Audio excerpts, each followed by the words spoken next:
গভর্নরের ছেলে, তুমি যা বলবা মিশরে নাকি তাই হবে, তোমার নাকি অনেক দাপট। নিজে একটা লাঠি এনে মিশরের হাতে দিয়ে বললো, এবার তোর মাথায় যতটা মারছে তুই ততটা গুনে গুনে মার। সে বলতেছে, থাক আপনি বলছেন এতেই যথেষ্ট, মারা লাগবে না, আমি মাফ করে দিলাম। ওমরে ফারুক বললো, খবরদার, মার ওর মাথার মধ্যে। মিশরি ওমরে ফারুকের ধমক শুনে ভয়ে ভয়ে 3টা বাড়ি মারলো। এই বাড়ি মারা দেখেও ওমরে ফারুকের হৃদয় ঠান্ডা হয় নাই। লজ্জায় আমর ইবনুল আস, বয়স হয়ে গিয়েছে সাহাবা, মাথা তখন টাক, মাথায় চুল নাই, লজ্জায় মাথাটা হেট হয়ে মাথাটা নিচু করে রেখেছে।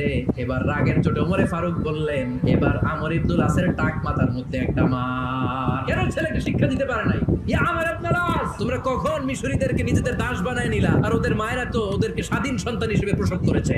মানুষদের উপর ক্ষমতাগিরি করার জন্য গভর্নর পাঠাই নাই। খবরদার, জনগণ তাদেরকে দেখভাল করার জন্য তোমাদেরকে পাঠানো হয়েছে, তাদের উপর কোনো অত্যাচার করার জন্য নয়। চিল্লায় বলেন ঠিক কিনা? এরকম নেতা কয়টা লাগবে? ওই নেতার নাম কি? ওমর।